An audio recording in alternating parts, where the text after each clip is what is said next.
What's up guys, it's Kristen here today with the Classics book tag. Obviously I love classics, so I'm so excited to be doing this tag. And for the purposes of this tag, I'm using a pretty broad definition of classics.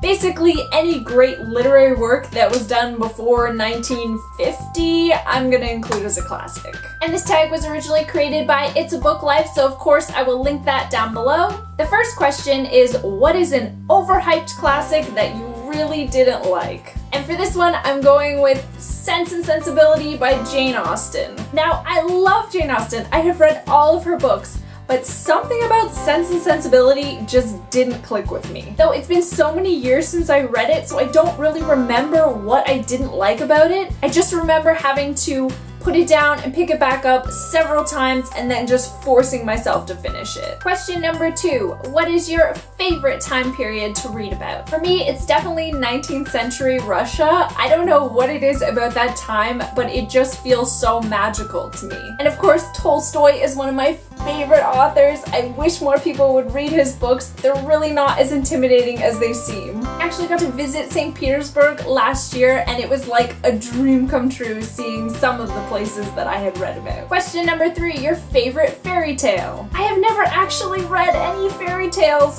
but I just picked up this collection of Brothers Grimm fairy tales from the library the other day, and I'm so excited to start reading them. But obviously I only really know the really famous stories, so if you guys have any recommendations for some of your favorite Brothers Grimm stories, please leave them in the comments below. Next is the classic that you're most embarrassed about not having read. So this is where I might be expanding the definition of a classic a little bit, but I'm going to include The Lord of the Rings. I did read The Fellowship when I was about 13 or 14, but then I never continued on with the series. I am a huge fantasy fan, and the Lord of the Rings movies are my favorite movies of all time, so it is horrible that I haven't read the whole series yet. But this is definitely one of my 2016 goals. Question number 5 is the top 5 classics that you want to read soon. The first is Lolita by Vladimir Nabokov, which I just picked up from the library the other day. This was literally the first book that I added to my Goodreads TBR shelf, and I've been avoiding it because the subject matter makes me a little more than uncomfortable,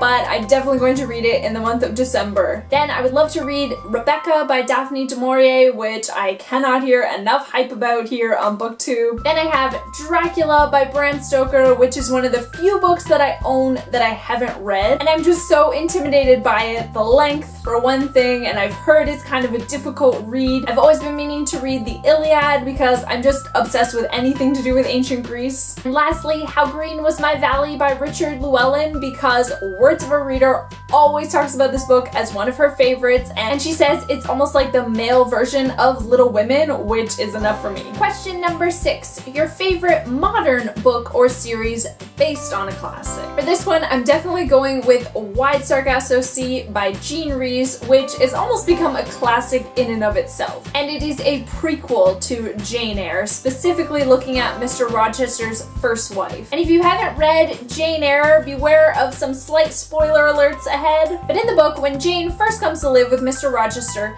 she keeps hearing all of these strange, mysterious noises in the house. Sometimes they sound like screaming, and it is eventually revealed that it's actually Mr. Rochester's first wife who went insane, and so he locked her up in the attic of the house. And in Jane Eyre, Rochester gives a little bit of backstory to his first wife, Bertha. He says how she was from Jamaica and she had a Creole background. He feels like he was tricked into the marriage because nobody told him about her history of mental illness. And so reading Jane Eyre, you're supposed to be all, oh, poor Mr. Rochester, he can't marry Jane because he's stuck with this psychopath wife who's trying to burn down the house all the time. But then in Wide Sargasso Sea, Jean Rhys gives a backstory to this first wife, whose real name was Antoinette. You read about her very traumatic childhood growing up in the Caribbean and her eventual marriage to Mr. Rochester, and you see how their marriage dissolves very quickly and how horribly Mr. Rochester treats her. And in reading Wide Sargasso Sea, you just get this whole new perspective on Jane Eyre. Like, how is it somehow okay that Rochester locked her up in an attic? Even for the time period, that is messed up. And in Charlotte Bronte mentioning that she has a Creole background, it's almost like she's saying,